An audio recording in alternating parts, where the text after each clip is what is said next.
அஸ்ஸலாமு அலைக்கும் வரஹ்மத்துல்லாஹி வபரகாத்துஹு. நம்முடைய பக்கத்து மாநிலம் கேரளா.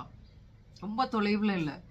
இந்த பாலத்தை தாண்டினா கேரளா, இந்த காட்டை தாண்டினால் நம் பக்கத்து மாநிலம் என்று இருக்கக்கூடிய அந்த மாநிலத்தினுடைய பேரிடர், அதை தேசிய பேரிடராக அறிவியுங்கள். இந்த நிலச்சரிவையும் 1000 மக்களை காணவில்லை, 500 குடும்பங்களை காணவில்லை என்ற இவ்வளவு மோசமான நிலைமைகளை தேசிய பேரிடர் என்று அறிவித்து அதற்குரிய நிதிகளை ஒதுக்கி கொடுங்கள் என்று குரல் எழுப்பி நாம் நீதிகளை பெற வேண்டிய ஒரு இடத்தில் இருக்கிறோம்.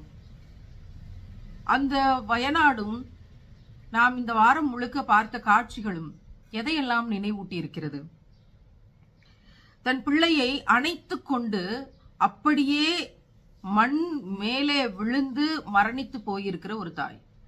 மண்ணை தோண்டுகிறார்கள், அங்கே ஒரு தாய் தன் பிள்ளையை அணைத்துக் கொண்டபடி இருக்கக்கூடிய காட்சி. அப்படியே இறந்து போயிருக்கிறார்கள். பிள்ளையை கண்டுபிடிக்க முடியவில்லை. எங்கேயோ வடநாட்டிலிருந்து வந்தவர்கள் தன்னுடைய சொந்த பந்தத்தினுடைய ஒரு கை மட்டும் கிடைக்கிறது. அந்த கையில் டாட்டூ வரையப்பட்டிருக்கிறது. அந்த டாட்டூவை வைத்து இவர்தான் என்னுடைய சொந்தம், மரணித்து போனார், உடம்பு சிதைஞ்சு போச்சு, முகம் சிதைஞ்சு போச்சு. டாட்டூவை வைத்து கண்டுபிடித்த சொந்தங்கள். மகளை காணவில்லை என்று தாய் பரிதவித்து தேடிக்கொண்டிருக்கிறாள். முகம் சிதைந்து போய் கிடக்கிறது. காதில் மாட்டி இருக்கும் தோட்டினை வைத்து, அந்த தோட வச்சு அந்த மகளை கண்டுபிடித்து கதறிய அந்த தாய். ஒரு பிள்ளையை காப்பாற்ற வேண்டும், பக்கத்து வீட்டு பிள்ளை தன்னுடைய பிள்ளையை இடுப்பில் வைத்திருக்கிறாள். அந்த பிள்ளையை காப்பாற்றுகிற முயற்சியில் இந்த பிள்ளையை இறக்கிவிட்ட அந்த நேரத்தில் மண் சரிந்து விழுந்து கடைசியில் பக்கத்து வீட்டு பிள்ளை காப்பாற்றப்பட்டது. தான் சுமந்து பெற்ற பிள்ளை மரணித்து போனது என்ற காட்சிகள். யானைகளும் கிளிகளும் எத்தனையோ உயிர்களை காப்பாற்றி இருக்கின்றன. யானைகள் எல்லாம் கூட்டம் கூட்டமாக நிலச்சரிவு என்று தெரிந்து கொண்டு இறங்கி ஓடுகிற காட்சி. கிளிகள் எல்லாம் ஆபத்து ஆபத்து என்று சொல்லி அந்த வீட்டில் இருந்த சொந்த பந்தங்களை காப்பாற்றி இருக்கிற காட்சிகள். இந்த யானைகளுக்கும் கிளிகளுக்கும் தெரிந்த ஞானத்தை மனிதன் இழந்து விட்டான் ஏன் என்ற கேள்விகளும் யானைகளையும் கிளிகளையும் குறித்த காட்சிகள். பயங்கரமான மீட்பு பணியினுடைய அர்ப்பணிப்பு பணிகள். அதில் வனத்துறையினுடைய மீட்பு பணி வேலைகள். மேலே குகையில் அடைந்து கிடந்த 6 பேரை மீட்கிறார்கள். அதில் 4 பேர் குழந்தைகள். அதில் ஒரு பெண் பிள்ளைக்கு உடை இல்லாமல் ஒரு துணியை அவள் மேல் சுற்றி பெட்ஷீட்டை கிழித்து தன் கழுத்திலே கட்டிக்கொண்டு அதை 2ஆக கிழித்து, கிழிக்கிறவர் கையில் அருவாள் தான் இருக்கிறது, அவைதான் அங்கிருக்கிற கருவிகள். அதை வைத்து அந்த பிள்ளையை உட்கார வைத்து தன்னுடைய மார்பை சுற்றி அந்த துணியை கட்டிக்கொண்டு அப்படியே இறங்கக்கூடிய காட்சிகள். கங்காரு தன்னுடைய குழந்தையை அரவணைத்து கொண்டு போகிற மாதிரி பெண் குழந்தைகளை மீட்டெடுத்து பாதுகாத்த அந்த காட்சிகள் வாழ்நாளில் மறக்க முடியாது.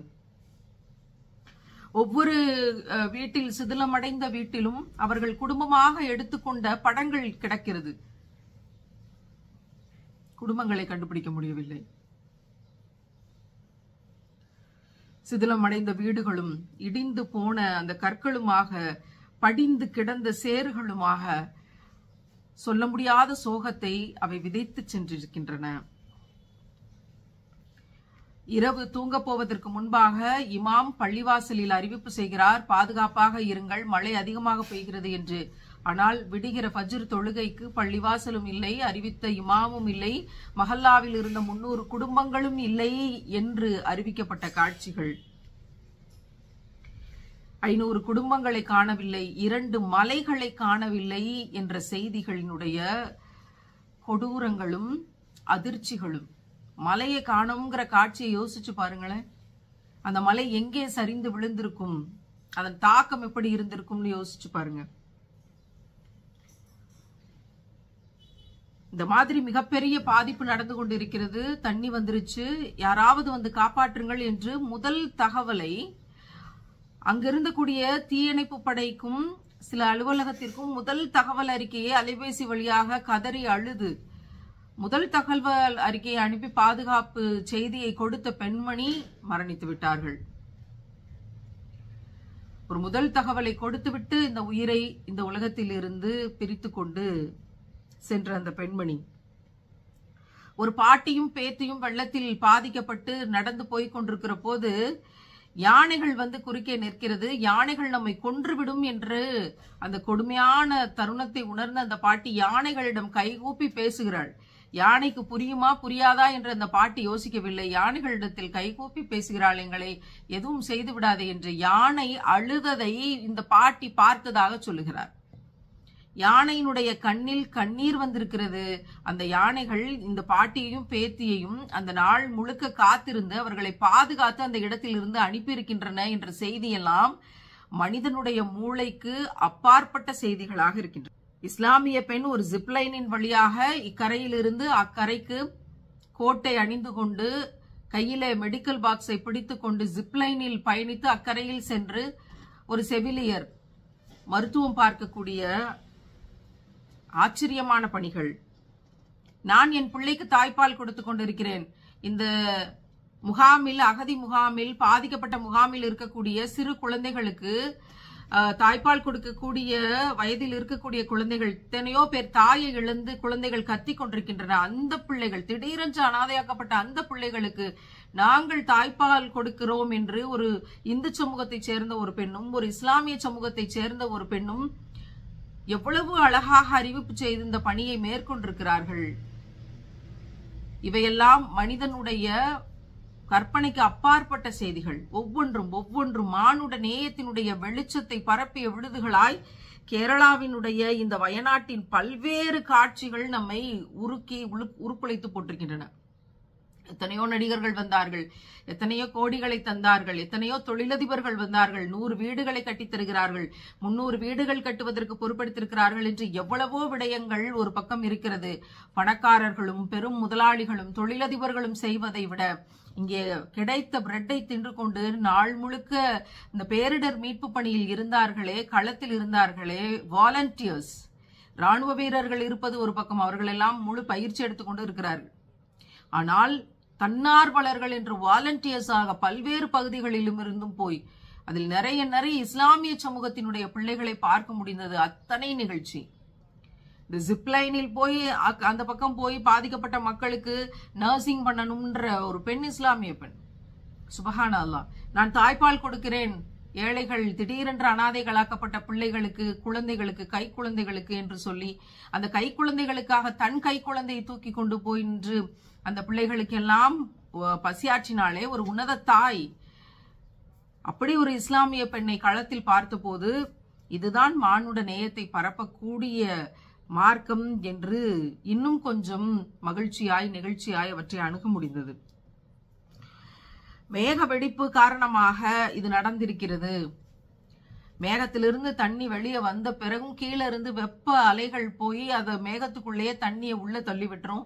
அப்படியே தொடர்ந்து நடக்கிற போது ஒரு கட்டத்தில் இந்த அழுத்தத்தை தாங்க முடியாமல் மேகம் வெடித்து துளி துளியாய் விழ வேண்டிய மழை அருவி போல ஒரே நேரத்தில் கொட்டுவதும், ஏற்கனவே அவர்கள் அணைகள் கட்டுகிறோம், தொழிற்சாலைகள் கட்டுகிறோம், கட்டடங்கள் கட்டுகிறோம், ரிசார்ட்டுகள் கட்டுகிறோம் என்று பல்வேறு காரணங்களுக்காக மலைக்குள்ளே ட்ரில்லை போட்டு அந்த மணலை கொஞ்சம் தளர்த்தி வைத்திருக்கிறார்கள். லேசான மழை இருந்தாலே மழை சரிந்து விழும், அதற்கு அது போதுமானது. அருவி போல் கொட்டுகிற மேக வெடிப்பு என்று ஒன்று இருக்கிற போது என்ன நடக்கும் என்பதைத்தான் இப்போது நாம் பார்த்திருக்கிறோம்.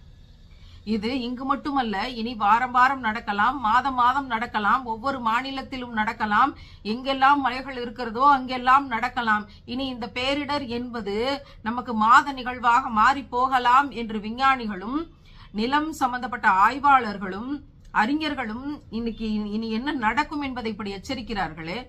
இந்த நிலைமை இங்கிட்டு மாறுவதற்குள் இந்த பக்கம் கோதாவரியினுடைய ஆற்றின் வெள்ளப்பிரவாக காட்சிகளை பார்க்க முடிகிறது என்றால் மனிதன் இதிலிருந்து படிப்பினைகளை எடுத்துக் கொள்ளாமல் நிச்சயமாக நம்மால் நம்முடைய நிலத்தை மீட்க முடியாது. நீங்கள் நிலத்தின் மீது வன்கொடுமை செய்கிறீர்கள், அந்த நிலம் திருப்ப உங்களுக்கு பதில் சொல்லுகிறது. இயற்கையை நீங்கள் அழிக்கிறீர்கள், இயற்கை உங்களை திரும்ப அழிக்கும். அப்போது நல்லோர்களும் சேர்ந்து அழிந்து போவார்கள். எந்த நபர் அணைக்கட்டை கட்டினாரோ, எந்த நபர் அதுல ட்ரில்ல போட்டாரோ, எந்த நபர் அதுல வேலைகள் செய்தார்களோ, எந்த நபர் அதுல ரிசார்ட்டை கட்டினார்களோ, அதிலிருந்து யாரு சம்பாதித்தார்களோ அவர்களெல்லாம் அழிக்கப்படுவார்களா என்று தெரியவில்லை. ஆனால் அங்கிருக்கிற ஏழைகள் அழிவார்கள், நல்லோர்களும் சேர்த்துதான் அழிக்கப்படுவார்கள் என்கிற நிலை இதற்கு பின்னால் தொடரும் என்பதை நாம் தொடர் காட்சிகளாக இனி வருகிற காலங்களில் பார்ப்போம் என்று அறிவியல் ஆய்வாளர்களும் நில ஆய்வாளர்களும் அது சம்பந்தமான தரவுகளை எடுத்து வைத்து நம்மை எச்சரிக்கை செய்கிறார்கள்.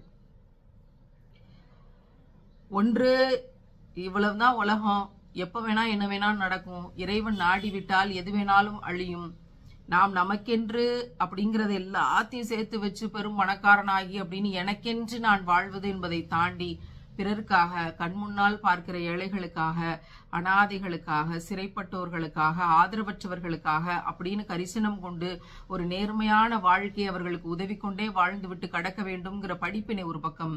இன்னொரு பக்கம், இந்த நிலத்தை நாம் எவ்வளவு தூரம் வன்கொடுமை செய்கிறோம், அது திருப்ப பதில் சொல்லுமே, இதிலிருந்து எப்படி காப்பாற்ற வேண்டும், எவ்வளவு மரங்களை நட வேண்டும், எவ்வளவு அவற்றை கரிசனத்தோடு வளர்க்க வேண்டும், மரங்களை இனி அழிக்க கூடாது, அது போல நிலச்சரிவை ஏற்படுத்தக்கூடிய அளவிற்கு இந்த மண்ணுக்குள் மீத்தேன் குழாய்கள், அந்த குழாய்கள், இந்த குழாய்கள், அணுமின் நிலையங்கள், அனல்மின் நிலையங்கள், கதிரியக்கத்தன்மை அழியவே அழியாது என்ற கழிவுகளை இந்த பூமியில் விதைக்க கூடாது என்பன போன்ற படிப்பினைகளை அரசாங்கமும் பெருநிறுவனங்களும் மனித கூட்டமும் ஒன்று சேர்ந்து செய்யாமல் இவற்றிலிருந்து மீட்பை நம்மால் பெற முடியாது என்கிற மிகப்பெரிய படிப்பினையை இந்த பேரழிவுகள் நமக்கு தந்து கொண்டே இருக்கிறது.